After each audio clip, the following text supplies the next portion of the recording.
সেই মানুষ আশরাফুল মাখলুকাতকে কষ্ট দেওয়ার জন্য আপনারা বিভিন্ন ধরনের কাণ্ড পরিচালনা করেছেন।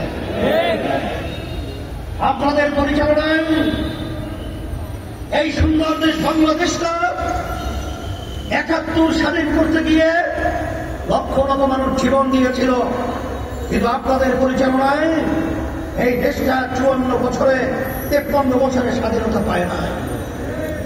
আমরা বিদেশের দালাল হিসাবে আমাদের দেশে আমরা বসবাস করেছি।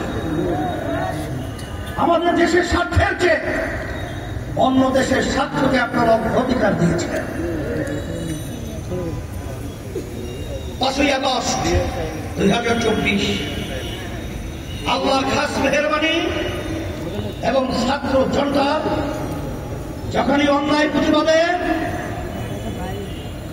যখন তারা রাজপথে নিজের জান নিজের জীবন বিলীন করে যখন আওয়াজ তুলেছিল অন্যায় প্রতিবেদনের পক্ষে, আল্লাহর খাস মেহেরবানিতে এই ৫ই আগস্ট ফ্যাসিস্ট কোটি টাকা পাচারকারীরা আমাদের দেশ থেকে পালাতে বাধ্য হয়েছে। আমি আমার ভাইদেরকে বলবো,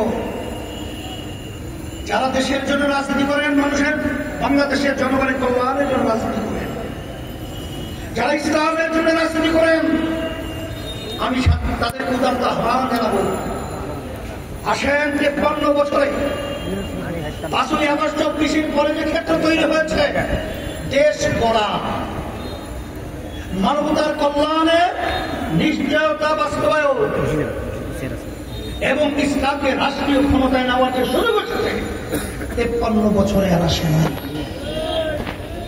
এই সুযোগ যদি আমরা সদ্ব্যবহার করতে না পারি, আমাদের ভবিষ্যৎ প্রজন্ম সন্তানগুলো যখন ইতিহাস পড়বে তখন আমাদেরকে ধিক্কার জানাবে, আমাদেরকে ঘৃণা করবে, আমাদেরকে নিজেরা আফসোস করবে যে সুযোগের পরেও তারা কেন সুযোগকে কাজে লাগাতে পারে না। এই লক্ষ্যে ইসলামী আন্দোলন বাংলাদেশ, আপনারা জানেন বর্তমান অন্তর্বর্তীকালীন সরকার তারা কিন্তু নির্বাচনে মানুষের ভোটে নির্বাচিত হয়ে সরকার গঠন করে নাই। তারা কিন্তু গণ অভ্যুত্থানের ফসল। অন্তর্বর্তীকালীন সরকারের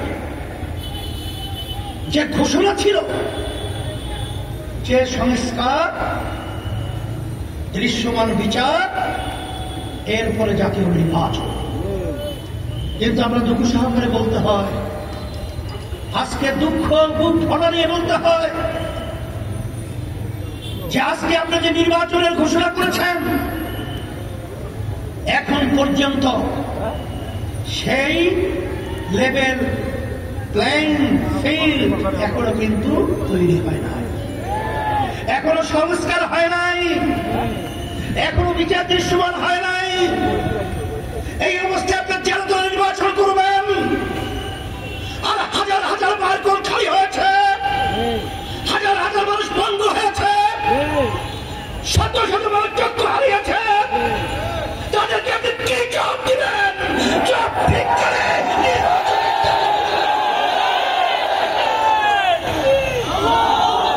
সেই লক্ষ্যে সেই আশায় বুক ভরে বুক বেঁধে আজকে রাস্তায় নেমেছি। জুলাই অভ্যুত্থানে কোন রাজনৈতিক দল ব্যানার নিয়ে রাস্তায় নামতে পারে নাই। ইসলামী আন্দোলন বাংলাদেশ গঠনের জন্য অন্যায়ের প্রতিবাদে, খুনিদের প্রতিবাদে জায়গায় আছে আমরা রাস্তায় নেমেছিলাম বাংলাদেশকে গঠন করার জন্য। আর সেই বাংলাদেশ আমাদের সামনে কিছু ক্ষমতা প্রেমিকরা আবার যেন তেন ভাবে আমাদেরকে গুলির ভয় দেখিয়ে, আমাদেরকে মাস্টারের ভয় দেখিয়ে, আমাদের গুন্ডার তাণ্ডব দেখিয়ে আমাদেরকে আওয়াজ বন্ধ করবে, তোমরা ভুল করেছ। এখন রাস্তার মধ্যে সেই জুলাইয়ের যোদ্ধারা মাথা উঁচু করে দাঁড়িয়ে আছে। ইচ্ছা করলেই যেন কোনো নির্বাচনের মাধ্যমে এই দেশকে আমরা বিদেশের দাবিদার রাষ্ট্র বানাতে চাই না। আমাদের দেশে টাকার বিদেশে পাচার করার সুযোগ দিতে চাই না। আমাদের দেশকে আর বারবার সন্তান মাহারা হোক, আর সন্তান মাহারা হয়ে মা চিৎকার করবে, এই পরিবেশ আমরা চাই না। এই পরিবর্তন আমাদেরকেই করতে হবে।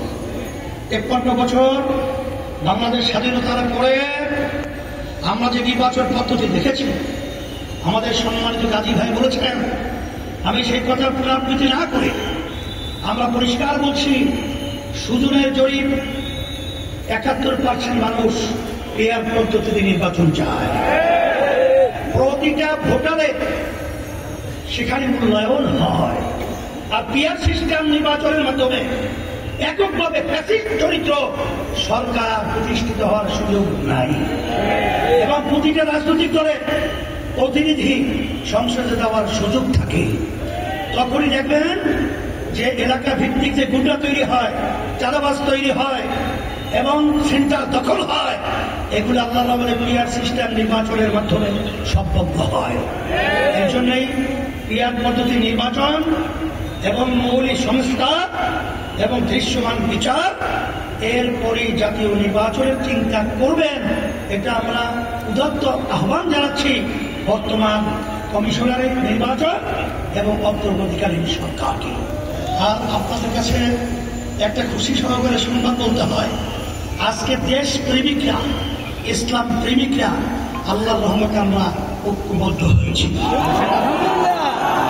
আর এই ঐক্যবদ্ধে এই নারায়ে তাকবীর স্লোগানে এই ক্ষমতা প্রেমিকদেরকে বাংলার জমিন থেকে উৎখাত করে বঙ্গোপসাগরে নিক্ষেপ করতে হবে।